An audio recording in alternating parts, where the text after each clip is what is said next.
Finally আমার last point, তারপরে question থাকলে দু চারটে নেবেন, এমনিতেই অনেক লেট হয়ে গেছে, শেষ করব। সেটা হলো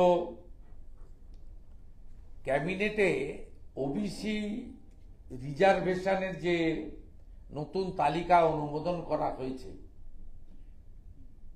এটাতেও তুষ্টিকরণ বা অ্যাপিজমেন্ট বা মুসলিম ভোট ব্যাংক ধরে রাখার জন্য এই সরকার হিন্দু ওবিসিদেরকে কিভাবে বঞ্চিত করছে তার একটা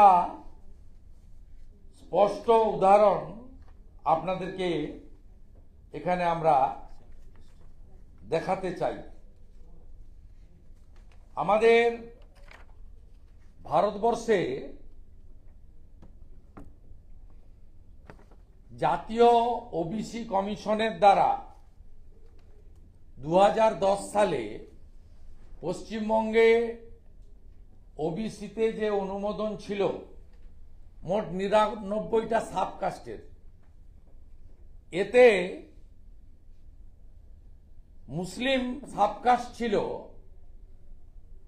36 ছিল আপনার মুসলিম সাবকাস্ট। মাননীয় মুখ্যমন্ত্রী ডিভিশন বেঞ্চে ওবিসি তালিকা বাতিল হওয়ার পরে, সুপ্রিম কোর্টে স্টে না পাওয়ার পরে 3 মাসের যে সার্ভে নিয়েছিলেন, সেই সার্ভের পরে মাননীয় মুখ্যমন্ত্রী তার যে তুষ্টিকরণের রাজনীতি 180টা ওবিসি সাবকাস্টকে ওবিসি এ এবং বি তে ঘোষণা করেছেন 17%। তাতে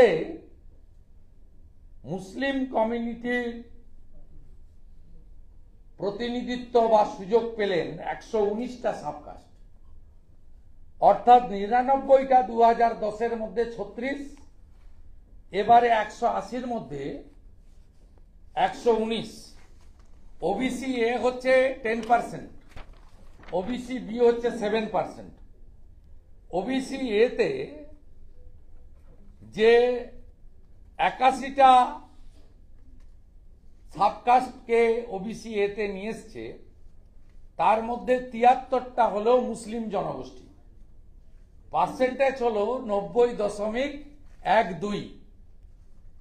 আর ওবিসি বি, যার পার্সেন্টেজ হচ্ছে রিজার্ভেশন 7%, সেখানে 99টার মধ্যে 46, পার্সেন্টেজ হলো 46.46।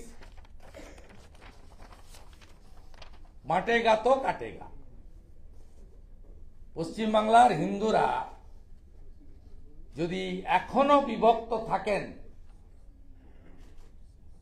এই পশ্চিমবঙ্গকে বাংলাদেশ করার ক্ষেত্রে আমাদের মাননীয় মুখ্যমন্ত্রী তিনি দ্রুততার সঙ্গে এগিয়ে চলেছেন।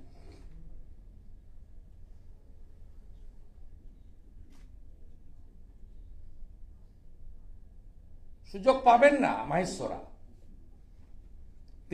তেলিরা, কুম্ভকার, স্বর্ণকার, নাপিত, মালাকার, কুর্মী, আপনারা পাবেন না সুযোগ।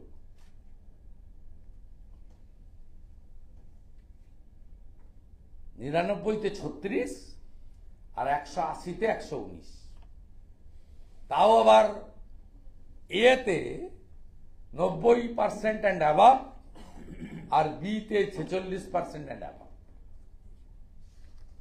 This is the appeasement politics going on in West Bengal. High appeasement. আমরা স্ট্রংলি অপোজ করব। অ্যাসেম্বলিতে বিল আনবেন, অপোজ হবে, ডিভিশন হবে, নাম্বার কম, আমরা জিততে পারবো না। গভর্নরের কাছে অবজেকশন দেব, ন্যাশনাল ওবিসি কমিশনে অবজেকশন দেব, ওবিসি কমিউনিটিগুলোকে কোর্টে গেলে লিগ্যাল সাপোর্ট দেব।